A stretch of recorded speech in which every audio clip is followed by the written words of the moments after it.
J'ai toujours cru que le Québec était une province particulièrement ouverte sur le monde, jusqu'à temps que je tombe sur certaines données.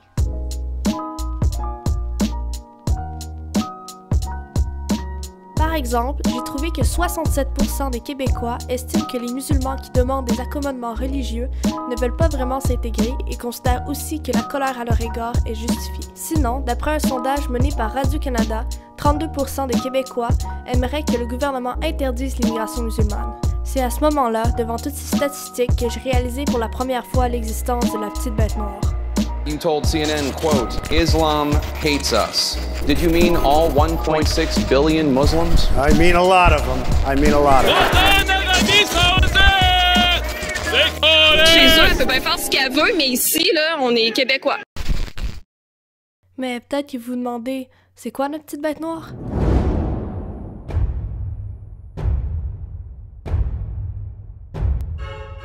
Elle est en quelque sorte une mutation de la xénophobie. En fait, elle est un mélange de peur, d'intolérance et de haine qu'on retrouve chez plusieurs d'entre nous. En y pensant, notre petite bête noire ne date pas d'hier. Elle a simplement muté d'époque en époque. Les Juifs, les Russes, les protestants, passant par les Noirs, les homosexuels, pour n'en citer que quelques-uns, sont passés par là et maintenant c'est le tour des musulmans. Mais pourquoi est-ce qu'on en arrive toujours là? C'est sûr qu'il y a quelque chose qu'on fait de pas correct. Je suis donc allée rechercher les causes qui alimentent cette intolérance en commençant par m'informer auprès d'un enseignant. En fait, c'est intéressant parce qu'en quatrième secondaire, justement, je parle de l'intolérance avec mes élèves. Puis je leur ai présenté la leçon de discrimination. Et on parle d'une étude d'Henri Tachevelle, à l'époque, qui explique un peu ce principe-là, comme quoi que l'être humain a toujours discriminé, l'a toujours fait, et sans doute, malheureusement, le fera toujours. Va toujours favoriser les gens de son clan en tant que tel, quand on remonte, on parle plus de clan, mais également, aujourd'hui, va toujours favoriser les gens plus près de lui, qui lui ressemblent plus.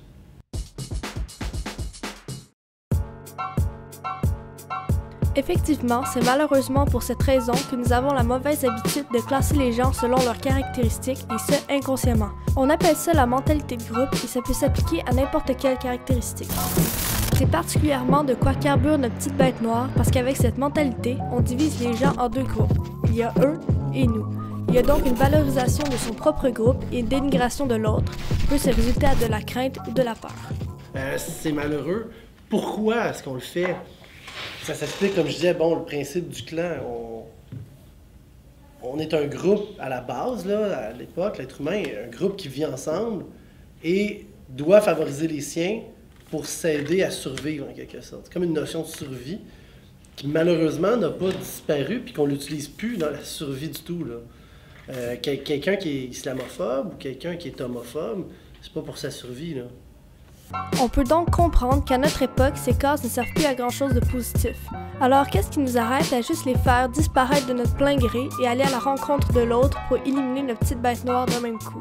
Eh bien, c'est exactement ce que j'ai fait. Je suis sortie de ma case puis je suis allée rencontrer des musulmans pour en apprendre plus sur l'islam. Mon premier arrêt est au centre communautaire musulman Laurentien à Montréal pour rencontrer l'imam et éducateur Madi Tirkaoui. Je m'appelle Mahdi, comme tu veux. J'ai grandi en France, j'ai une double origine. Mon père est syrien, ma mère est française. Je suis à Montréal, ça fait 5 ans. J'ai fait des études universitaires en droit musulman en Égypte. J'ai continué ici à l'Université de Montréal avec une maîtrise. L'islam, brièvement, c'est un mode de vie. Ça nous accompagne au quotidien. Et un musulman, il doit au quotidien parfaire son caractère, agir de la meilleure des manières. C'est véritablement un mode de vie. Je suis ensuite allée au centre communautaire islamique de Brossard. Je m'appelle Khadija, j'ai 22 ans, je viens d'Île Maurice et ça fait 8 ans que je suis au Québec. Je suis étudiante en comptabilité à Concordia. Il me reste encore une session à faire avant de graduer. J'ai hâte de finir. C'est pas juste que je fais mes 5 prières. Oui, c'est une pilier de l'islam, mais c'est plus que ça. C'est comment tu interagis, comment que je m'interagis avec toi, ou comment est-ce que je vais interagir avec mon voisin. Ça, c'est tout ça, c'est l'islam. le meilleur d'entre vous, c'est celui qui a le meilleur caractère. Déjà, je suis vraiment plus avancée. Sortir de notre case, c'est clairement quelque chose qu'on fait pas assez souvent. On réalise qu'un musulman, c'est loin du cliché de l'extrémiste qui tue pour ses croyances. Mais justement, ce qui nous renferme dans des cases, c'est la généralisation.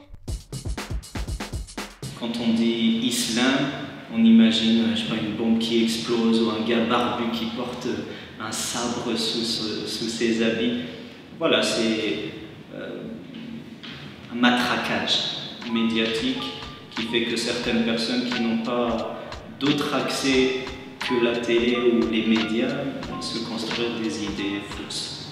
Effectivement, la principale cause de la généralisation sont les médias. C'est logique, puisqu'on ne sort pas de notre case, c'est notre principale source d'information. Comme les médias nous montrent beaucoup de situations terroristes dans lesquelles ils sont impliqués des islamistes, okay, c'est qu'on va faire une équivalence. C'est un raccourci intellectuel qu'on prend. Alors, lorsqu'on nous brainwash à coups d'explosions puis d'attentats, certains font les liens musulmans égale dangereux et même arabe égale dangereux.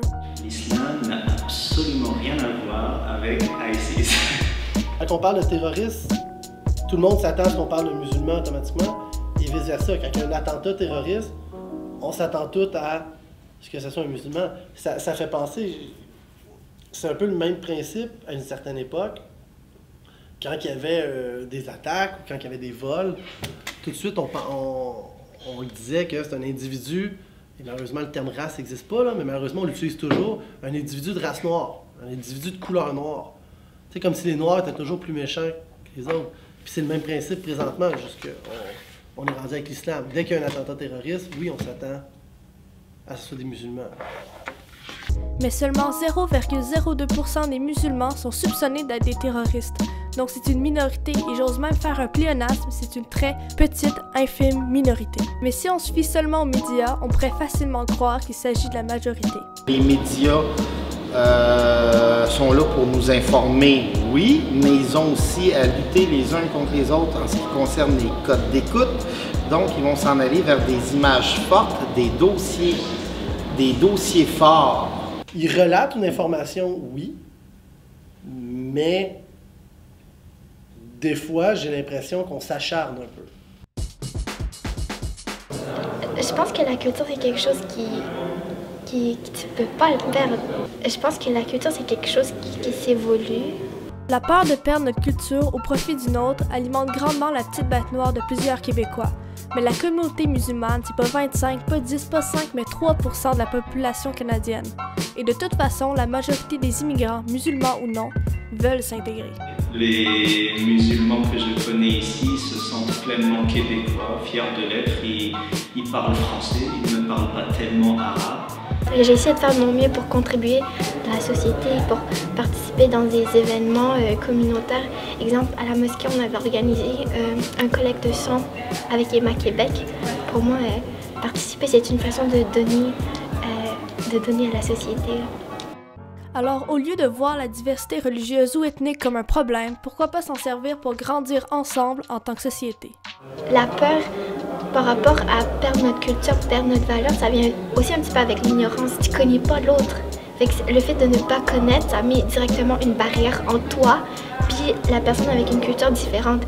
Quand on connaît et on comprend l'autre, généralement, c'est là également qu'on arrive à être plus tolérant. Mais dès que tu retrouves la barrière, tu vas voir qu'il y a plein de similarités entre toi et l'autre personne. Tu sais, t'es humain, t'as le même sang, tu respires l'oxygène.